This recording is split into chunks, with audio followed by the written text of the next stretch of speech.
This episode is supported by Stamps.com, where you can buy and print official U.S. postage for any letter or package using your own computer and printer. For a 4-week trial and a special $110 bonus offer, go to Stamps.com, click on the microphone, and enter the promo code HERD.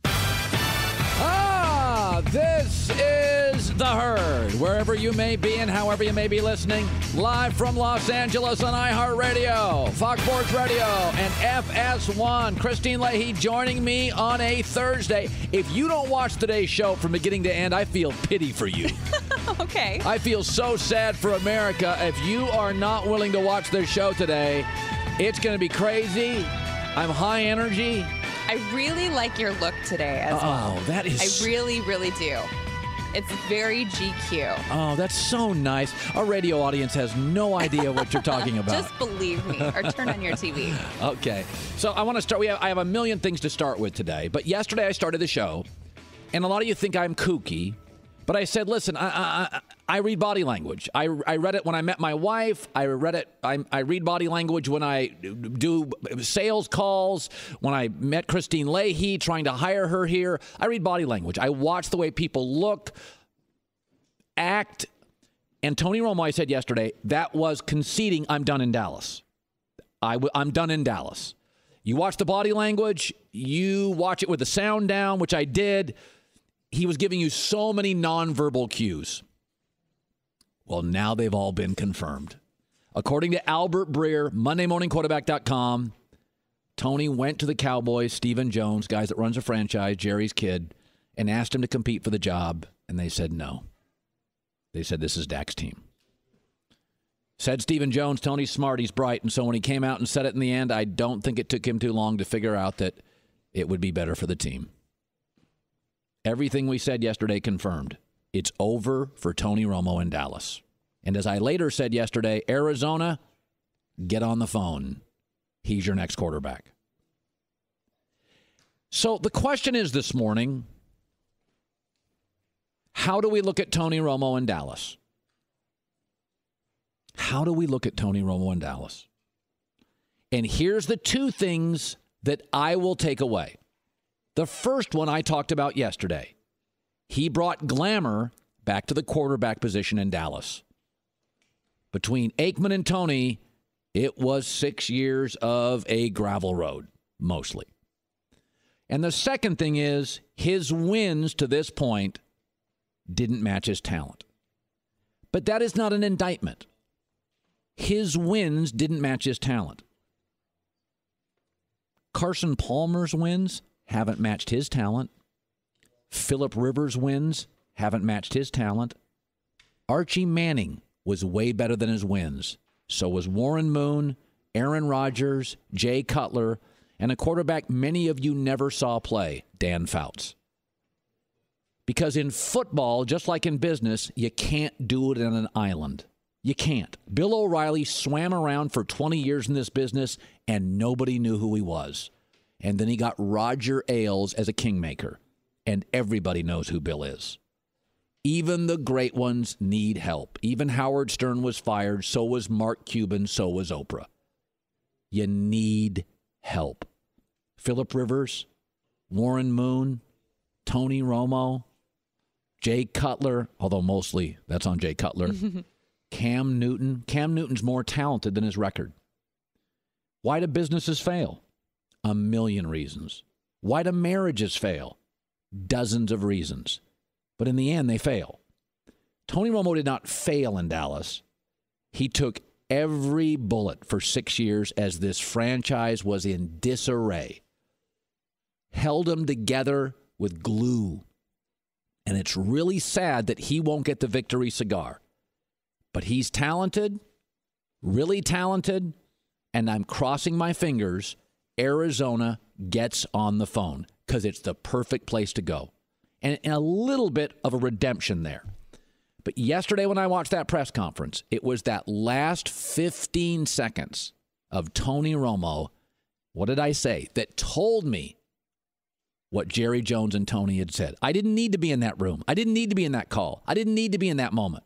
Maybe they went to a steakhouse. Maybe it was in Jerry's office. But when I heard this, I knew what the conversation was. I feel like we all have two battles or two enemies going on. One with the man across from you. The second is with the man inside of you. I think once you control the one inside of you, the one across from you really doesn't matter. That's reflecting. That's poignant. That's looking at your career in the rearview mirror. And it has been officially documented, stamped, it's over. Barring an injury to Dak, his Dallas career is over. All right, so it is great to have you in today. Something happened yesterday. And it's not the biggest thing, but it speaks volumes. There's a big difference between a vice president and a president. We all know that, right? There's a big difference between an offensive coordinator and a head coach. A lot of coordinators are bad head coaches, but they're great coordinators. There's a big difference between calling the shots and having your boss do it and you react to the shots he called. A lot of guys in the NBA are twos, but the media and fans project them as ones. And being a one isn't just about talent. Certainly you have to have Tim Duncan talent. Certainly you have to have LeBron, KD talent. But the other part of being a one, and this is why Carmelo Anthony's never been a one to me, nor James Harden, nor Westbrook. They don't have the self-awareness and the maturity. Let me give you a story. A lot of you have listened to my show. You're 20 or 30 years old. You've seen highlights of Michael, watched the 30 for 30s, and read stories. But you don't know the entire Michael story. When he left Chicago, Scottie Pippen had always been his Robin to Michael's Batman. So Michael leaves Chicago, and Scottie, who was arguably the third best player in the league. It was Michael, it was Olajuwon, it was, Barkley Pippen. He was up there, right?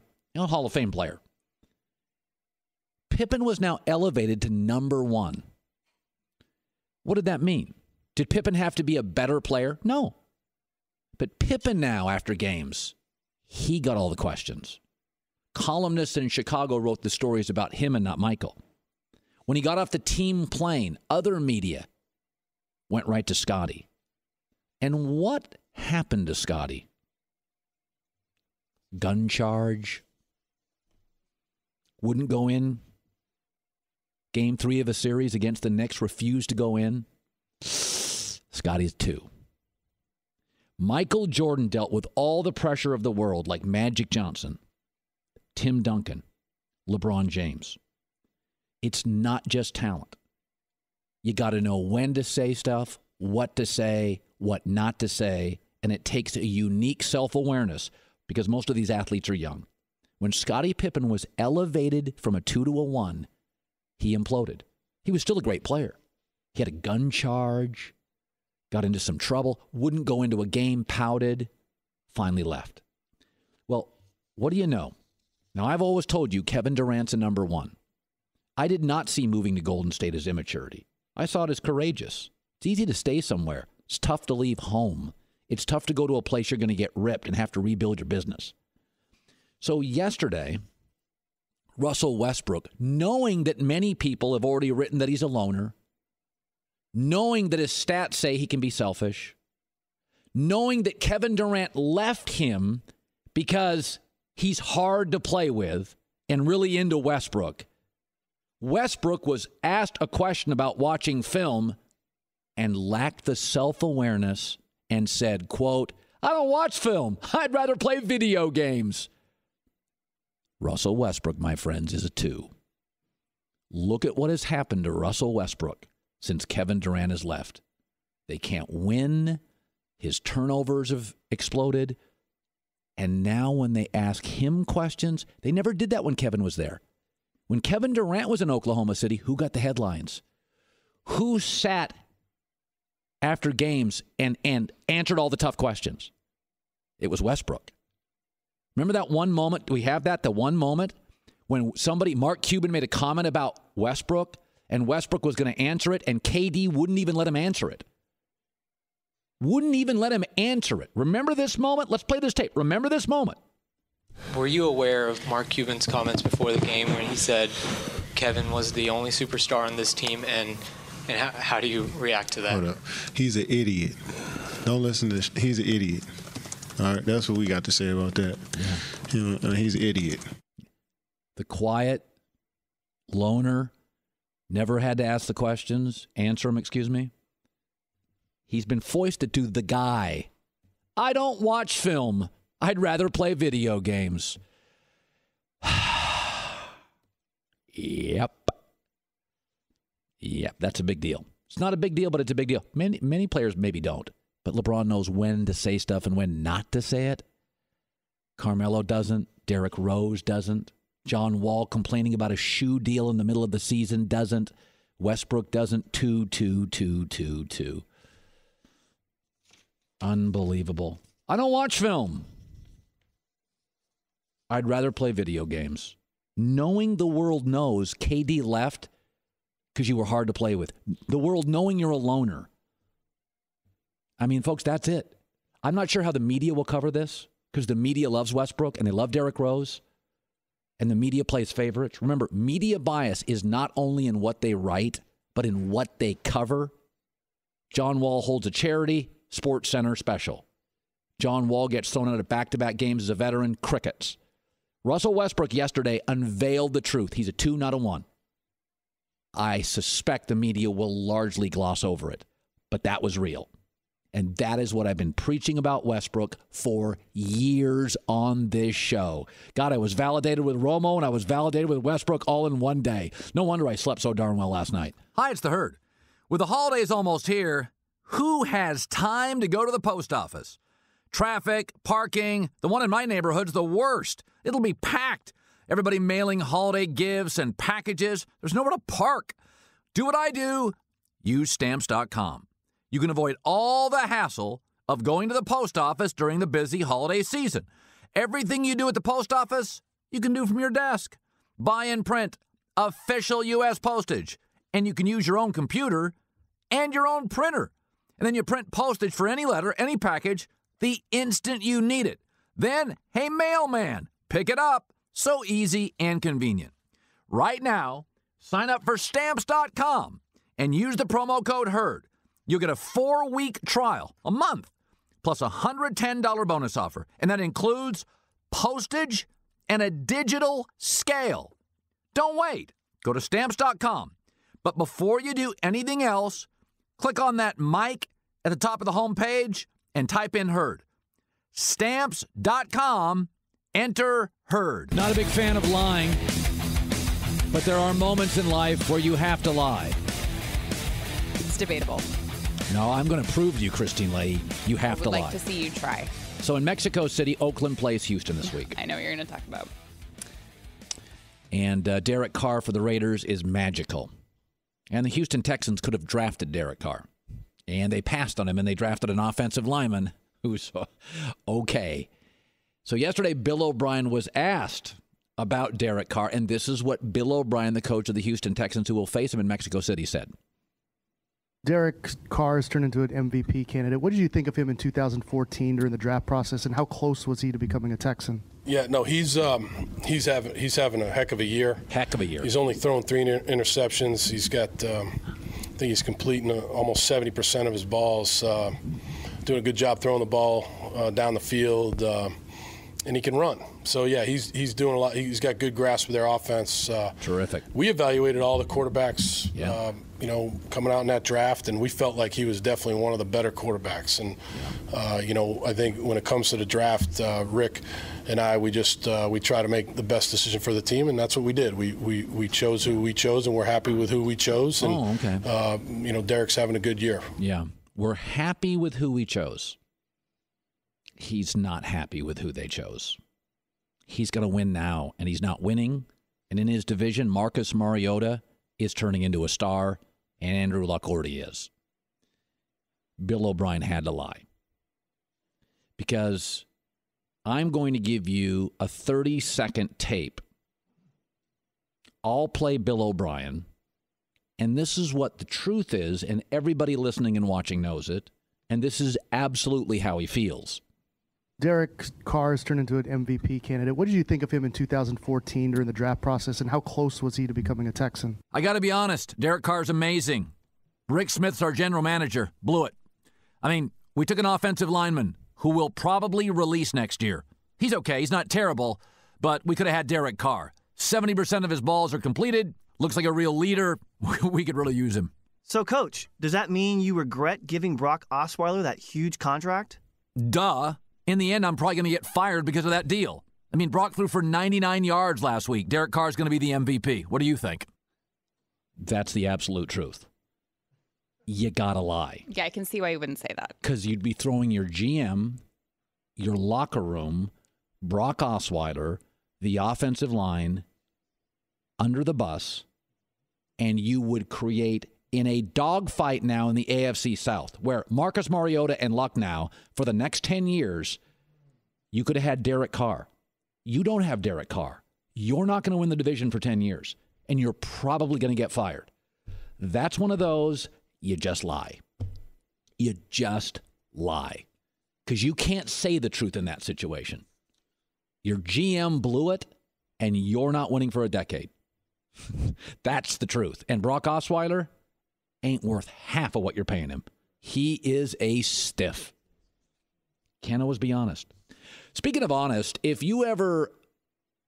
There are just two cities in America that are different than everything else. I mean, really different. I mean, most of the places in America, I've been to almost every major city except Kansas City. I've been to 49 of the 50 states. Most of the country's the same. Some is cold, some is warm, some has a port, some doesn't. But two cities are absolutely different, Los Angeles and New York. Chicago's big, but it's not New York big and it's not L.A. big. Mm-hmm. And when you're in New York City, you could be 2 a.m, and there is an energy to New York City, which is greater than Salt Lake City at Friday night happy hour. It is moving. In Los Angeles, similarly. In Los Angeles, I drove home recently, midnight, Saturday night, traffic packed. 31 music venues, sports, lot to do in L.A. People party. Those cities are different. And the Rams made a decision yesterday. They're going to start Jared Goff. Now ask yourself this. Are they starting Jared Goff because they need Jared Goff? No. They didn't start Jared Goff during a 4-game losing streak. They snapped the losing streak and won, and now they're starting him. This feels like, to me, it's a decision made because of optics. Because USC football is now back, the Dodgers-Clippers winning, and the Lakers really interesting. And the Rams are snoozeville. And when sports organizations care anything other than winning, when they make decisions on anything other than winning, it is a problem. People are busy in L.A., people are busy in New York, and that puts pressure on organizations like the Jets and the Mets for years to make deals to get in the paper.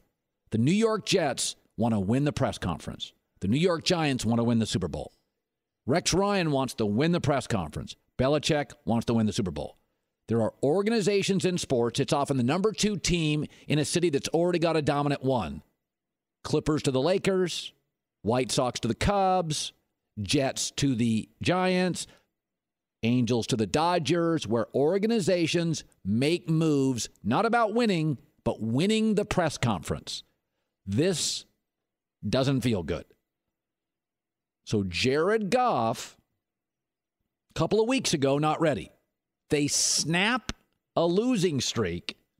They win on the road, and he gets replaced. What does that tell me? Ticket sales a little slow. They're seeing a pullback by some people who are all in on the Rams, and LA now is sort of over the Rams already. Now, I've said before, it doesn't matter who starts for the Rams. I believe there's an internal organizational operational issue here. When Jeff Fisher got hired in his first 4 years, nobody's discussed this. They drafted 10 offensive linemen. Nobody else in the NFL did. They drafted more offensive linemen than anybody else in the league. Seattle and Washington drafted 8, 6 other teams 7. But in Jeff Fisher's first 4 years, they drafted 10 offensive linemen. None are elite. And I would say their guard, center, guard troika, that threesome right there, is one of the weakest and least athletic in the league. Guard, center, guard's not good. You can get real internal pressure. In fact, a story yesterday, according to Jason Cole at the Bleacher Report, said there is concern within the Rams organization that Jared Goff isn't ready to play. So why is he playing? Why is he playing? You go look at their schedule. Miami's on fire. The Patriots in 2 weeks. Atlanta, Seattle. This is the hardest part of their schedule. Case Keenum would struggle here. This doesn't this doesn't feel like it's all football. Stan Kroenke buys the team. Is it Stan Kroenke on pressuring down on Les Snead? Is it Les Snead have the leverage to pressure Jeff Fisher? Jeff Fisher's an NFL guy. If he got fired tomorrow, the NFL would still pay him. He's one of the guys. He's in the family. He's taken care of. Jeff Fisher's never going to go unpaid by the NFL. He's a made man in the NFL. So it's not about that. But this move, you tell me, the last time a quarterback won a game and was benched, it doesn't work that way in the NFL. And when organizations care about anything other than winning, Spurs don't, Bama football doesn't, Ohio State football doesn't, New England Patriots don't, St. Louis Cardinals don't, White Sox do, Jets do, Clippers have. It's always a problem. Hey, sports fans, football season is here, and it's time to get in on the action. MyBookie.lv, an industry-leading website, is offering a 50% bonus when you join and deposit today. Are you sick and tired of getting the runaround when you ask for a payout? Come join MyBookie.lv. With decades of expertise, no hassle payouts, and no fine print, you'll experience the greatest customer service in the business, guaranteed. Did the game already start? Don't sweat it. MyBookie offers in-game live action on all your favorite sporting events. Call 844-900-2387 or visit us online at mybookie.lv to open an account and claim your 50% bonus. Pull out your smartphone to sign up with our user-friendly mobile site for adrenaline on demand. What are you waiting for? Get in the game. Call now to claim your 50% bonus before it's gone. That's 844-900-2387 or go online to mybookie.lv to open an account and start winning today. Only the biggest, only the best, only at mybookie.lv. Sign up today. Aaron Rodgers he's confirming what all his critics like myself have always said, that he's an amazing talent but kind of thin-skinned. Yesterday, once again, he was firing back at his critics. Mike Florio wrote something in Pro Football Talk about McCarthy and Aaron Rodgers. They don't necessarily get along. By the way, I've said that for 3 years on this show. I've been told the same thing. They're not always on the same page, and their personalities wore each other out. So Aaron Rodgers said a couple of things yesterday. Let's roll the tape on the first one, if we could. I think it's ridiculous. I think people don't understand how difficult it is to win in this league and win consistently. The success that we've had here, it's tough to do, and we've set the standard pretty high. I totally agree with him. That I will say. In the NFL, New England #1, Green Bay 2 winning percentage in like the last 8 years. So Aaron Rodgers is totally right. The standard is high with Aaron Rodgers. He's been a heck of a player. They've won a ton of games, only second to New England. That he's completely right. Then he went on and on. Go ahead. But I wouldn't listen to some of those people out there. I mean, they're not in this locker room. They're not in the media rooms. They're not in the practice environments. They don't know what's going on. They don't know the type of work ethic that we have here and that Mike has here, and especially guys like Mike Florio. I mean, don't waste your time reading crap like that. Well, that's silly. First of all, it looks really thin-skinned, which is what your critics say. It looks like you're defensive, is what your critics say. Remember, his brother, Aaron Rodgers' brother, called him out. Greg Jennings came on this show and called him out. This stuff, we don't have to be in the locker room. Greg Jennings, one of your former teammates, came on our show and said this about Aaron Rodgers. Aaron, he carries this mantra about himself, this arrogance to where he deflects it immediately. Super smart. I think he's a little California cool. A little? Yeah. He kind of looks at everyone like, and again, this is just his demeanor, is just his DNA. It is like kind of like proud, like you're kind of beneath me. I'm not going to tell you that. I would never say that, but that's his arrogance. Okay, I don't need to be in your locker room. Guys that were say that about you. So yes, the standard is high and you've kicked butt, totally agree. But don't go into this, were the reporters in the White House during Watergate? I don't have to be in your locker room to have eyes, ears, and have former teammates tell me things. It's called sources. And I think Aaron Rodgers initially benefited from Brett Favre because Brett Favre, when he left Green Bay, was stubborn, rigid, had held the team hostage, and Favre ended up with the Vikings, a rival. And so Aaron sort of comes to the team and benefits as the good son. Brett was old and he was stubborn, but now Favre's retired, and every time you see him on TV, he's on a tractor, and he's totally relatable, and Green Bay is a small town. So now as Aaron's not winning as much, the tide has turned. When Aaron first got there, he was the good son. Brett had been stubborn, rigid, become a Viking, and like people kind of were turned off by Brett. Oh, he's ego, entitled. But now Brett's gone back to being likable because he's on a tractor and he's not losing games anymore, and he's wearing Wranglers, and that works in the Midwest. Big play there. Feels like Green Bay. He feels like Green Bay. And Aaron's losing, and Aaron's never going to be relatable. Aaron isn't Green Bay. Troy Aikman is Dallas. Dan Marino wasn't from Miami. He felt like Miami. I think there's a ghost hovering over Aaron Rodgers. I think if they wrote the book on Aaron Rodgers in Green Bay, I think the Favre ghost hangs over him. The book would be called Favre from the Best, the Aaron Rodgers story. The only way to turn it around is win, because he's never going to be Green Bay. He's never going to feel like Green Bay. The Favre felt like it, always did, always will. Hi, it's the Herd. Listen, I've always known that Perky Jerky makes the best tasting jerky on earth. That's why I invested in the company. But don't take my word for it. Now the folks at Perky Jerky have proof. In a blind taste test of the top 4 selling beef jerky brands, people prefer the taste of Perky Jerky. And not just prefer the taste, by a 2-to-1 margin over other jerky brands. But you already knew that. In fact, Perky Jerky is so confident that you'll love it, they have a money-back guarantee. If you don't think it's the best jerky you've had, get your money back. So what do you have to lose? Pick up Perky Jerky at Walmart, Kroger, Costco, or Whole Foods. Tony Romo may sound like he's retiring. Hopefully Peter King is not. The editor-in-chief, MondayMorningQuarterback.com, Peter King via the Cowherd Global Satellite Network, which really isn't a thing, but we make it sound just like it's a thing. All right, let's start with this. Tony Romo, press conference. I was at the gym yesterday, and some guy came up to me, and he said, I was never a Romo guy. He goes, but I watched that press conference in a world where everybody's worried about themselves. He said, I was just taken back.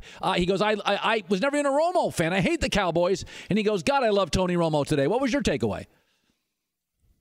Absolutely, Colin. I didn't get to see this because I was doing other things. I didn't get to see this until about 8 o'clock Eastern time on Tuesday, and I ripped up the top of my Wednesday column and I rewrote it all on Romo because I thought it was one of the more impressive things that I've seen an athlete do in a while. He abdicated his throne publicly. He basically, told everybody in the world, said, I support Dak Prescott. The Cowboys have to stay with him. I'm the backup. And I'll tell you what, that hurts like heck, but I've got to say it. Yeah.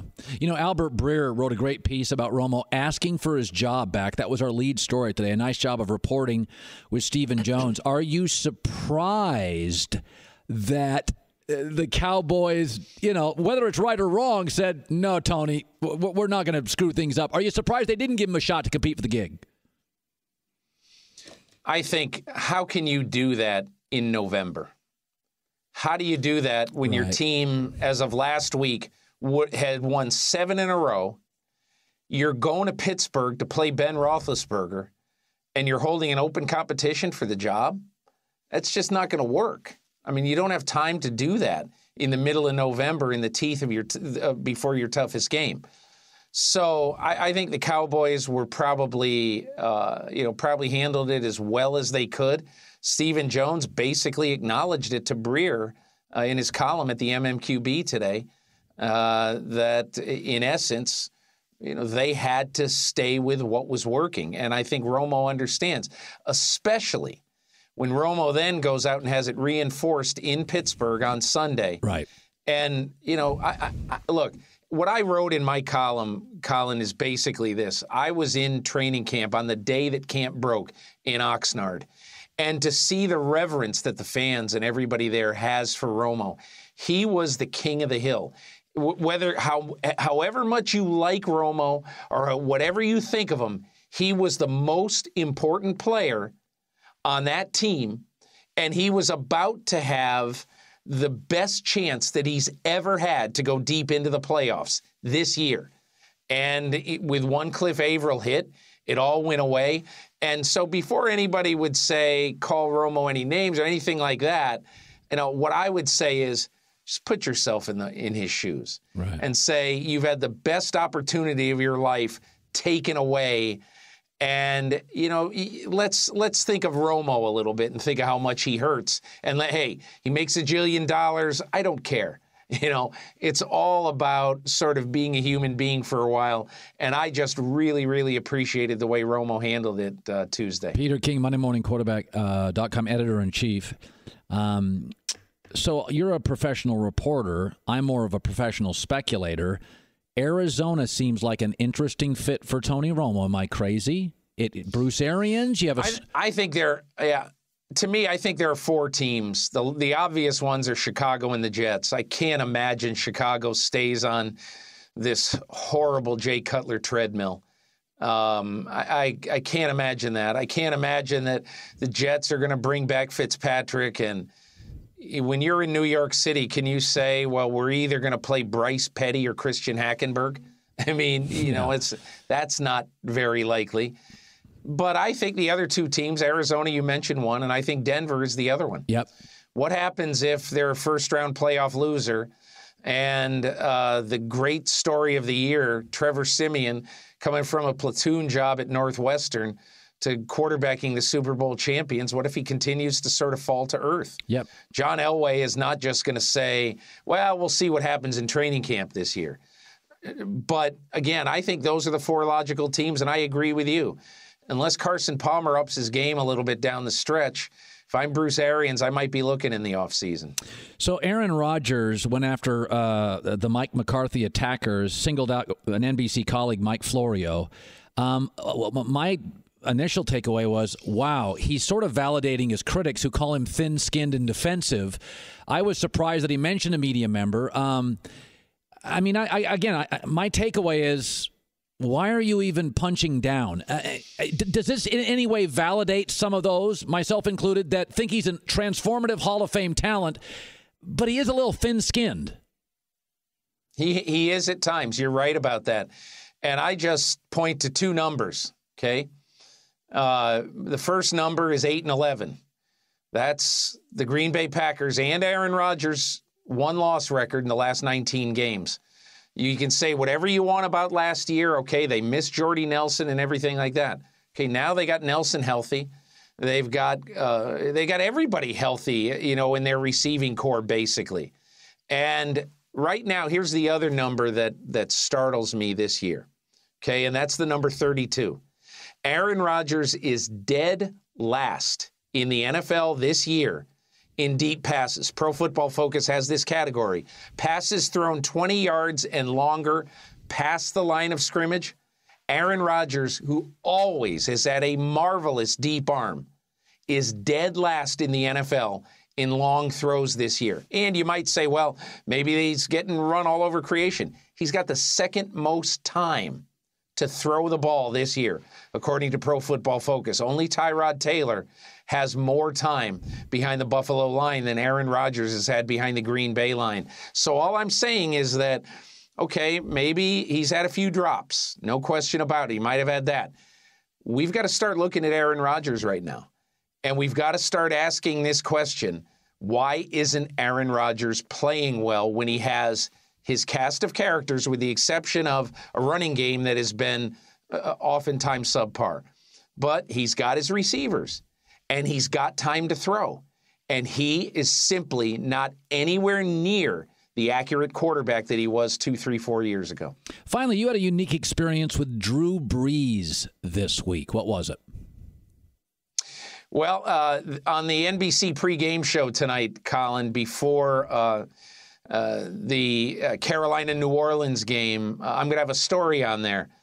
I rode in the car at about 5:15 on Tuesday morning in New Orleans. I rode in the car with Brees from his home to the training facility, and we talked about life. We talked about the pressures of a short week, and we had a really good conversation. That's going to be on our pregame show tonight. What's most interesting, I thought, because I'm a Seinfeld fan, our crew for NBC, our crew was the comedians in cars getting coffee crew that does the Jerry Seinfeld thing. So, I mean, look, as I came home and I told my wife, I said, I don't know if I was worth a crap on this thing, but I know it's going to look nice. And those guys were so good and so professional. I got to hand it to Breeze. 36 hours after he steps off the field with one of the worst losses of his life. Yes. He steps out of his house in New Orleans, shakes my hand, and said, "Hey, let's do it." So I give him props for doing something like this in a pretty tough week. And this is actually a there's 2 games in the NFL this week that are really big, and they're not going to get a ton of coverage, I don't think, and people don't think they're big. New Orleans, Carolina, and Tennessee, Indianapolis. The Mariota-Andrew Luck battle.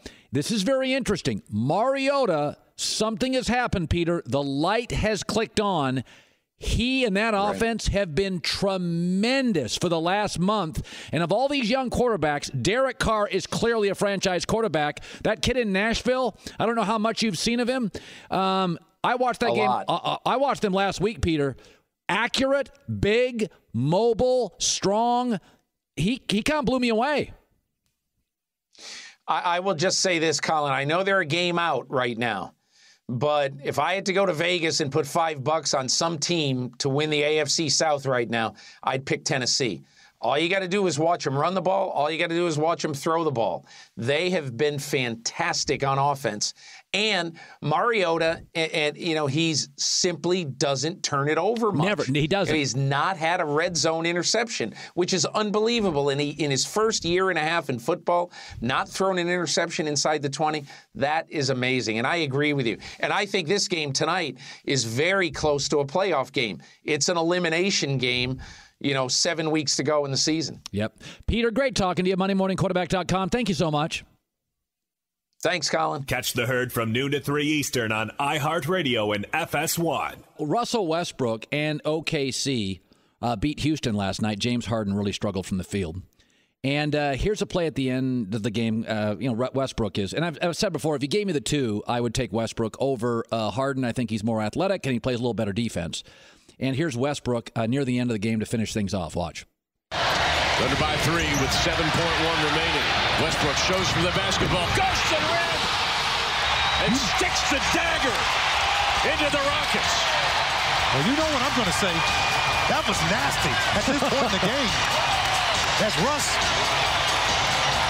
so many times goes to the basket with authority. Well, partner, Exhibit A, as he goes up with the left hand. Wow, that is nasty. Yeah, I like that. That part I'm okay with. That part of Westbrook I'm okay with. Let's bring on Nick Wright. I'm sure he's in a great mood today. He's got Make Me Smarter football podcast with Mike Lombardi. He said some kind of he was nasty so mad. things on Twitter about you. He was so mad, I'm sure. You're just wrong. Yeah, go ahead. Just wrong. That's what I tell Joel Klatt for 10 minutes every week. Here's my question, Colin Cowherd. Ooh. Who are the ones in the NBA? Name them. Name them. LeBron James. Okay, deal. Sold.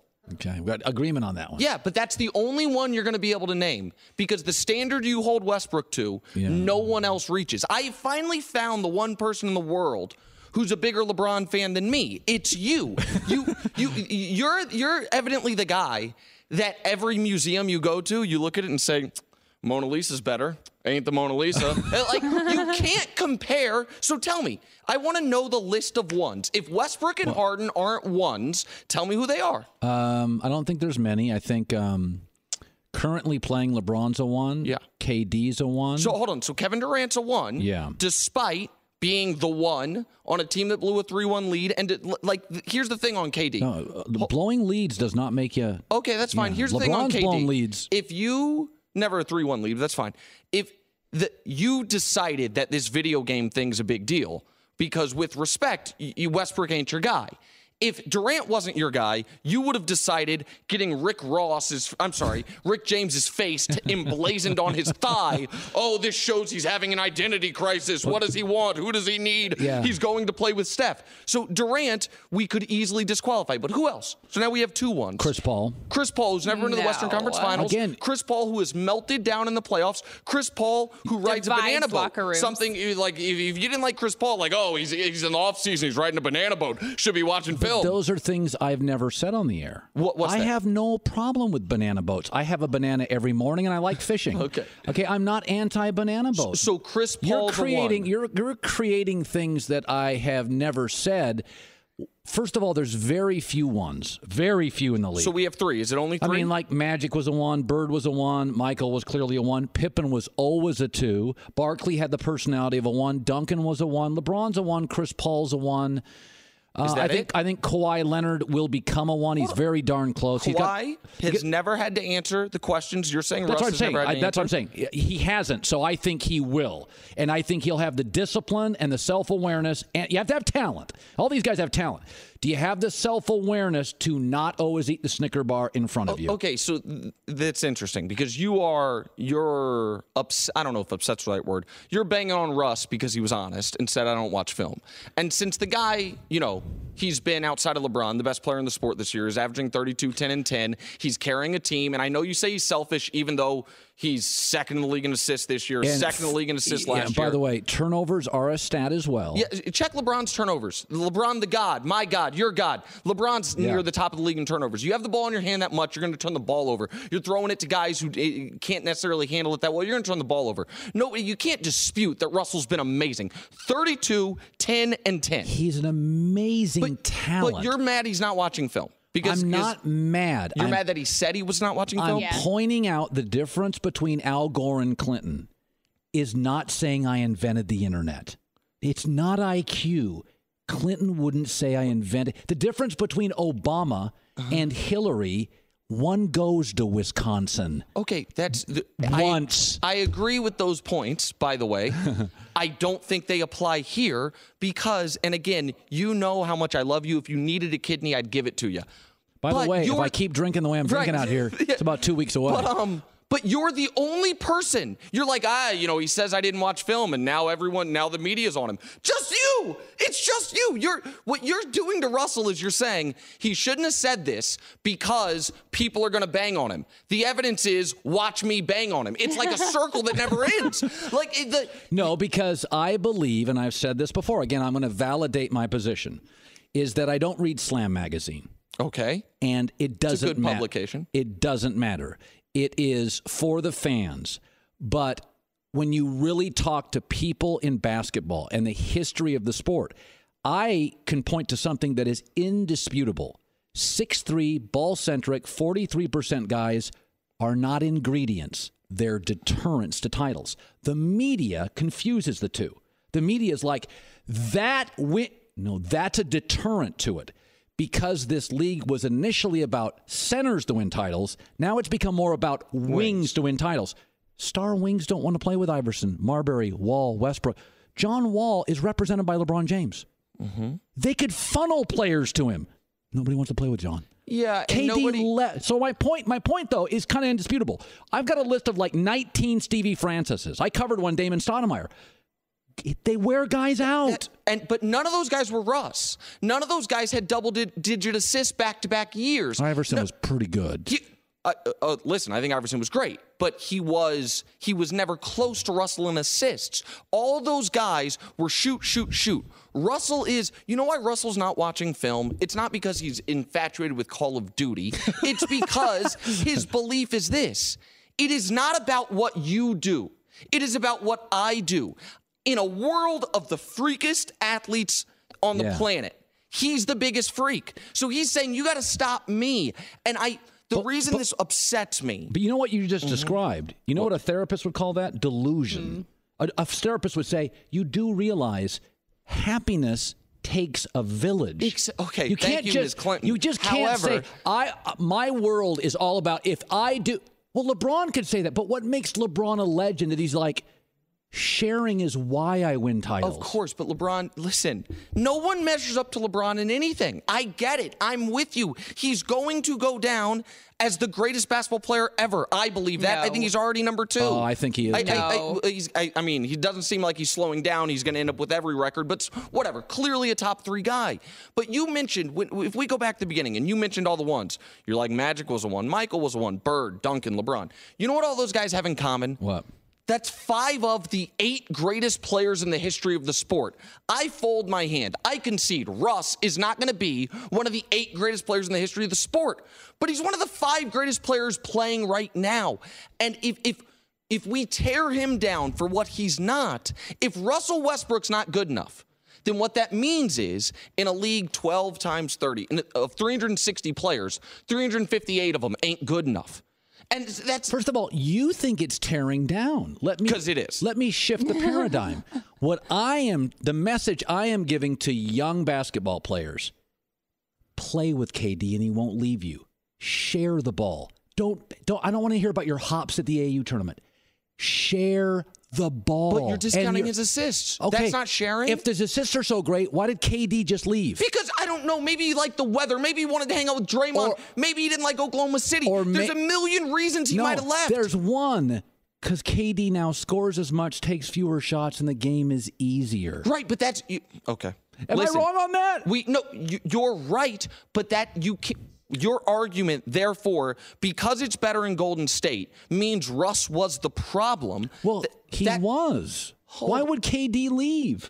Well, he didn't leave because he didn't like the Applebee's on Main Street. He left because he didn't like playing with Russ. Oh. In fact, and Christina acknowledged, you have better sourcing than I do, they liked each other. This was not Barkley Pippen. They loved each other. He couldn't play with him. Okay, but that's because two great players don't fit together perfectly as a team doesn't mean one of them isn't a great player. No. Wait, right. I hope you just spilled your coffee all over yourself. Wow. You're right, but it does mean the lesser player did not acquiesce, and that lesser player will never play with a guy as good as KD. You blew your opportunity because you believe delusionally, I don't need anybody else. I don't need to watch film. If I do my thing, that's what's killing John Wall. John, LeBron would funnel guys to you. Bradley Beal's like, I don't like him. That's fine, but John Wall ain't Westbrook. And guess what? He's not. I'm not certain that between Westbrook and KD, Westbrook is the lesser player. You seem dead certain of this. I'm not certain of this. I know you have Ray Lewis coming up, and I know we're late, and but maybe I'd say you guys look at the definition of a 1 differently. Yeah, Colin, I think that's what it is. Here's Colin's my definition Clinton of a Gore 1. thing was brilliant. Of course. Here's Colin's definition of a 1. LeBron James. That's it. Everyone else sucks, which I usually would be on board with, but you're a little unfair here. All right. Hey, listen, we're radio hosts. Bill O'Reilly's unfair. What? Well, I can't be unfair. Oh, if you're at the end of this, are you conceding you're being unfair? By the way, Bill O'Reilly's a 1. Bill O'Reilly's a 1.